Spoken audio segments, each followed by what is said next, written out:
Channel global science IQ। तो सबसे पहले हमारे सभी प्यारे प्यारे स्टूडेंट्स को हमारा प्यार भरा गुड मॉर्निंग। आज हम आपके लिए परमाणु संरचना यानी कि एटॉमिक स्ट्रक्चर का पार्ट 6 लेकर के आएंगे, जिसमें बात करेंगे बोर के परमाणु मॉडल पर। आज तक आपने जो सीखा था वो थॉमसन का परमाणु मॉडल था, रदरफोर्ड का परमाणु मॉडल था, और बारी है अब बोर के परमाणु मॉडल पर। ठीक है, ये टॉपिक जो है वो रदरफोर्ड के परमाणु मॉडल को संशोधित करते हुए बनाया गया। वहां कुछ कमियां थी जो रदरफोर्ड के द्वारा दिया गया मॉडल अल्फा कण प्रकीर्णन प्रयोग के द्वारा जब रदरफोर्ड ने अपना मॉडल प्रस्तुत किया था तो उसमें कुछ कमियां थी। उन्हीं कमियों को संशोधित करते हुए एक हमारे नए वैज्ञानिक हुए नील्स बोर, उन्होंने अपना मत रखा और एक नया मॉडल बना के तैयार किया। उनके कहने का मतलब क्या था, आज की इस वीडियो में हम कंप्लीट आपको जानकारी देंगे। वीडियो वनडे एग्जाम किसी को भी हम देख लें, सभी के लिए बहुत ज्यादा कीमती है। और जहां तक आपको हम बता दें अपना जो हमारा अनुभव है, यहाँ से ये जो मॉडल हुए या फिर किरणों के बारे में जो हमने आपको पढ़ाया, एनोड किरण, कैथोड किरण, इलेक्ट्रॉन, प्रोटॉन, न्यूट्रॉन की डिस्कवरी, यहाँ से बनते आप जगह हाई लेवल ज्यादा क्वेश्चंस बनते, तो ऐसा नहीं है। छोटे मोटे क्वेश्चन कभी कभी पूछ लिए जाते, लेकिन टॉपिक की शुरुआत की है तो ऐसा तो नहीं है डायरेक्ट हम जो इसमें है जहां से क्वेश्चंस पूछे जाते वो पढ़ा दे, नहीं, आपको बिल्कुल जीरो से पढ़ना पड़ेगा। तो इसके बाद जो हमारी क्लासेस आएंगी, आज के बाद जो क्लासेस आएंगी, उन क्लासों से भर भर के क्वेश्चंस पूछे जाते हैं। ठीक है, यहाँ से भी कभी कभी क्वेश्चंस कर लिए जाते हैं। तो सभी स्टूडेंट्स कॉपी पेन को उठा लेंगे, जैसे जैसे हम चीजों को पढ़ाते चले मेरे साथ कॉपी में नोट डाउन करते रहेंगे। और देखो, तुरंत का तुरंत लिखेंगे, वीडियो लंबी हो जाएगी और आप ये कहें कि टॉपिक से ज्यादा क्वेश्चंस पूछे जाते हो एग्जाम में, तो ऐसा भी नहीं है। तो हम क्या काम करेंगे, यहाँ सारे पॉइंटों को एक बार नोट डाउन कर देंगे और फिर वन बाय वन करके सभी को समझाते चलेंगे। ठीक है, तो हेडिंग लगा लीजिए बोर का परमाणु मॉडल। चलिए, तो अब हम स्टेप बाय स्टेप एक एक पॉइंट को बहुत अच्छे से देख लेंगे। सबसे पहला पॉइंट कहता है कि सन 1913 में नील्स बोर ने रदरफोर्ड के नाभिकीय मॉडल को संशोधित करके प्रस्तुत किया। नील्स बोर के द्वारा जो ये परमाणु मॉडल दिया गया था वो रदरफोर्ड के परमाणु मॉडल को संशोधित करते हुए दिया गया था। सबसे पहले जी थॉमसन ने अपना परमाणु मॉडल दिया, वो भी रद्द हो गया। फिर रदरफोर्ड ने अपना परमाणु मॉडल दिया, वो भी रद्द कर दिया गया।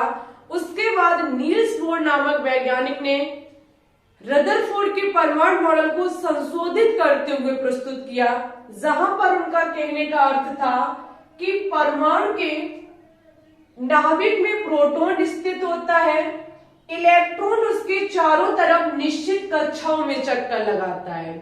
रदरफोर्ड का परमाणु मॉडल कह रहा था कि प्रोटॉन जो होते हैं वो नाभिक में स्थित होते हैं और इलेक्ट्रॉन वृत्ताकार मार्ग पर चक्कर लगाते रहते हैं। लेकिन मैक्सवेल का नियम कह रहा था कि अगर इस प्रकार से इलेक्ट्रॉन वृत्ताकार मार्ग पर चक्कर लगाता रहेगा तो एक समय ऐसा भी आएगा कि इलेक्ट्रॉन की ऊर्जा समाप्त हो जाएगी, और इलेक्ट्रॉन की ऊर्जा समाप्त हो जाएगी तो वो नाभिक में जाकर के गिर पड़ेंगे। तो जहां देखा गया रदरफोर्ड का एटॉमिक मॉडल रद्द कर दिया गया। लेकिन नील्स बोर ने कहा कि ऐसा बिल्कुल नहीं है, यहाँ पर जो इलेक्ट्रॉन चक्कर लगाएगा वो निश्चित कक्षा में लगाएगा। किसमें लगाएगा? निश्चित कक्षा में। इलेक्ट्रॉन जो चक्कर लगाएंगे वो निश्चित कक्षा में लगाएंगे, उनका कक्षा निश्चित होगी कि ये वाला इलेक्ट्रॉन इसमें चक्कर लगाएगा, ये वाला इलेक्ट्रॉन इसमें चक्कर लगाएगा। जैसे होटल में फिक्स होता है कि गर्ल्स गर्ल्स रूम में रहेंगी, बॉयज बॉयज रूम में रहेंगे, ऐसा ही नील्स बोर का कहने का मतलब था कि इलेक्ट्रॉन अपनी अपनी निश्चित ऊर्जा वाली कक्षाओं में चक्कर लगाएंगे। जबकि रदरफोर्ड का मॉडल ऐसा कुछ नहीं हमें बता रहा था, वो तो कह रहे थे कि इलेक्ट्रॉन चक्कर लगाएंगे, कहीं भी लगाए बस चक्कर लगाएंगे, लेकिन ऐसा नहीं, निश्चित कक्षा में लगाएंगे। तो बात समझ में नहीं आई कि निश्चित कक्षा का इनका क्या मतलब था। तो नील्स बोर ने कहा कि इलेक्ट्रॉन केवल उन कक्षाओं में घूर्णन करते हैं, उन कक्षाओं में चक्कर लगाते हैं जिनके लिए कोणीय संवेग h/2π का पूर्ण गुणज होता है। उन्होंने कहा कि इलेक्ट्रॉन उसी कक्षा में चक्कर लगा सकता है जिसके लिए कोणीय संवेग का मान यहां हम nh/2π कर देंगे, ठीक है। nh क्योंकि पूर्ण गुणज लिखा हुआ है तो हम इसे ऐसे कह सकते हैं nh/2π का पूर्ण गुणज होता है। अब कोणीय संवेग का क्या मतलब था? नील्स बोर ने कहा निश्चित कक्षाओं में चक्कर लगाएंगे, और निश्चित कक्षा का मतलब कक्षा का कोणीय संवेग nh/2π होना चाहिए। कोणीय संवेग कैसे निकल के आएगा? तो उन्होंने कहा कि किसी भी इलेक्ट्रॉन या हम कहें कोई भी एम द्रव्यमान की वस्तु जो कि v वेग से गति कर रही है और उसकी नाभिक से दूरी जो है वो नाभिक से उसकी जो त्रिज्या है वो r है। लिखा हुआ है एम द्रव्यमान की वस्तु v वेग से r त्रिज्या के वृत्त में चक्कर लगा रही है। r त्रिज्या का ये कोई वृत्त है जिस पर एम द्रव्यमान की एक वस्तु v वेग से चक्कर लगा रही है। किस वेग से? v वेग से। एम द्रव्यमान की वस्तु का मतलब क्या हुआ? ये इलेक्ट्रॉन होंगे क्योंकि चक्कर कौन लगाते? इलेक्ट्रॉन चक्कर लगाते। तो उन्होंने कहा कि कोई इलेक्ट्रॉन जो r त्रिज्या नाभिक से जो इलेक्ट्रॉन की दूरी है वो कितनी है? r। वो सॉरी त्रिज्या जो है वो कितनी है? r। उनका कहने का मतलब था कि एम द्रव्यमान की कोई वस्तु r त्रिज्या v वेग से r त्रिज्या के वृत्त पर चक्कर लगा रही है। और आप लोगों को पता होना चाहिए जब कोई भी वस्तु वृत्त पर चक्कर लगाती है तो केंद्र की तरफ एक बल काम करता है। उस बल का नाम होता है अभिकेंद्रीय बल। क्या नाम होता है? अभिकेंद्रीय बल।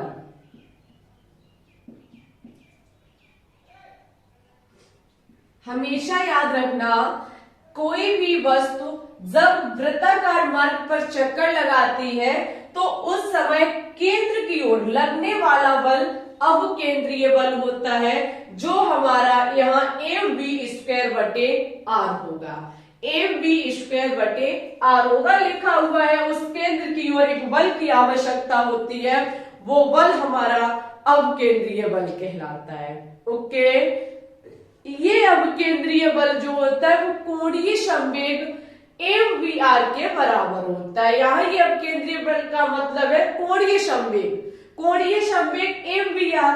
और वैज्ञानिक नील्स बोर का कहने का मतलब था कि जो कोणीय संवेग होगा, कोणीय संवेग क्या हुआ? mvr। कोणीय संवेग क्या निकला हमारा? mvr। ये mvr जो है वो nh/2π का पूर्ण गुणज होता है। समझ गए? ऐसा कहना था नील्स बोर का। यहाँ पे उन्होंने कहा कि ये क्या मतलब है कोणीय संवेग nh/2π। तो उन्होंने कहा समझो, ये रहा नाभिक और ये रहे हमारी कक्षाएं। क्या रही? कक्षाएं, जिसमें कौन घूर्णन कर रहा है? इलेक्ट्रॉन घूर्णन कर रहे हैं।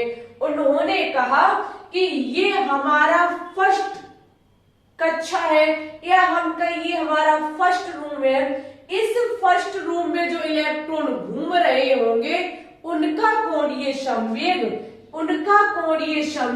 h/2π होगा। फिर उन्होंने कहा ये रहा सेकंड रूम।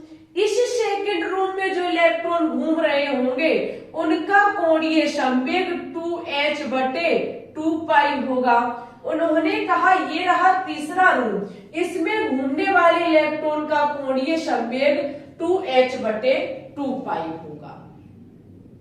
ठीक है, उनका कहने का मतलब ये था कि कोणीय संवेग का मान पूर्ण गुणज होना चाहिए किसके, H/2 के। ओके, ऐसा कहने का मतलब था नील्स बोर का। नील्स बोर ने कहा कि अगर इलेक्ट्रॉन का कोणीय संवेग बता दिया जाए कि इतना है तो इलेक्ट्रॉन कभी भी इधर से उधर कक्षा में नहीं घूम सकता।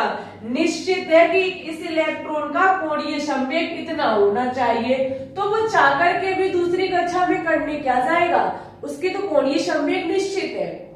जब कोणीय संवेग निश्चित है तो उन्होंने कहा कभी भी इलेक्ट्रॉनों की न तो ऊर्जा नष्ट हो सकती है और न ही ऊर्जा कभी ज्यादा हो सकती है। वो अपने वृत्ताकार मार्ग पर अपनी कक्षाओं में चक्कर लगाते रहेंगे। ठीक है, उन्होंने कहा कि इलेक्ट्रॉन जिस वृत्ताकार मार्ग पर चक्कर लगाता है वो हमारा कोश कहलाएगा। इन वृत्ताकार मार्ग पर इलेक्ट्रॉन चक्कर लगाते हैं। नील्स बोर ने इनको कोश का नाम दिया, इनको शेल का नाम दिया। ठीक है, वहीं पर फर्स्ट जो आपका होता है उसे के कहा गया, दूसरे को एल, तीसरे को एम, एन, ऐसे करके उन्होंने अल्फाबेट के हिसाब से इन कोषों को नाम दिए। वहीं पे उन्होंने 1 2 3 4 करके भी बताया। ओके, किसने, नील्स बोर ने। नील्स बोर ने कहा कि इलेक्ट्रॉन निश्चित कक्षाओं में चक्कर लगाते हैं और इलेक्ट्रॉन का जो कोणीय संवेग वो इलेक्ट्रॉन केवल उन्हीं वृत्ताकार मार्ग पर चक्कर लगाएंगे जिनका कोणीय संवेग NH/2 का पूर्ण गुणज होगा। और वहीं पर उनका कहने का मतलब था कि इलेक्ट्रॉन जिन वृत्ताकार मार्ग पर चक्कर लगाएंगे वो हमारे कोश कहलाते हैं। कोश को भी उन्होंने बताया। वहीं पे उनका कहने का मतलब था कि इलेक्ट्रॉन एक ही कक्षा में घूर्णन करता है तो ना तो ऊर्जा का अवशोषण होता है और ना ही ऊर्जा का उत्सर्जन होता है। जब हमारे इलेक्ट्रॉन किसी एक ही कक्षा में घूर्णन करेगा तो ना तो ऊर्जा का अवशोषण हो सकता है, ना ही ऊर्जा का नष्ट हो सकता। जब ना ऊर्जा नष्ट हो सकती, ना ऊर्जा अवशोषित हो सकती, तो भाई इलेक्ट्रॉन कभी भी मरेगा नहीं, हमेशा जिंदा बने रहेगा। ये था हमारे नील्स बोर का परमाणु मॉडल। ठीक है, इसमें देखो न्यूमेरिकल्स और बनते हैं, इसकी थोड़ी लेंथी वीडियो भी हो सकती थी, लेकिन हमने उस पार्ट को कट करके ये वीडियो बनाई है। क्योंकि अगर हम इधर वनडे एग्जाम सीपी नेट को देखें और मेडिकल लाइन में देखें तो कम वहां से क्वेश्चंस पूछे जाते हैं, इसलिए टॉपिक कम समय में हमने कराने का प्रयास किया है और हर एक चीज वहां एक्सप्लेन करने की कोशिश की है। ठीक है, यहीं पर नील्स बोर का परमाणु मॉडल हमारा समाप्त होता है। कल से आपको इसके आगे का पार्ट मिलेगा, मॉडल आपके यहीं तक, क्योंकि अभी इस मॉडल इन्हीं में आपका क्वांटम संख्या है, सभी इसी में आ जाती हैं। ठीक है, तो अब नेक्स्ट पार्ट आपको मिलेगा परमाणु संरचना का। उससे पहले आज की इस वीडियो को प्लीज लाइक कर दें, शेयर कर दें और चैनल को भी सब्सक्राइब कर लें। आपको इस हफ्ते में ये पहली क्लास मिली परमाणु संरचना की, क्योंकि हमारी तबीयत सही नहीं थी। ऑर्गेनिक केमिस्ट्री तो हमने दी भी है 1-2 क्लास, लेकिन ये आज नहीं दे पाए, आज से पहले हमने इस हफ्ते में नहीं दे पाई। कोई बात नहीं, अब क्लासेस कंटिन्यू रहेंगी, हमारी तबीयत सही हो चुकी है।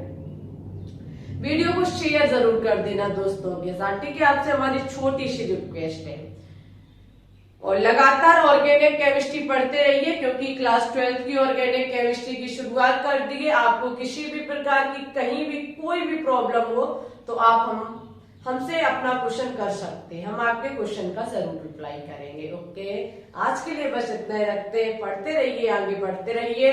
सभी स्टूडेंट्स को ऑल द बेस्ट।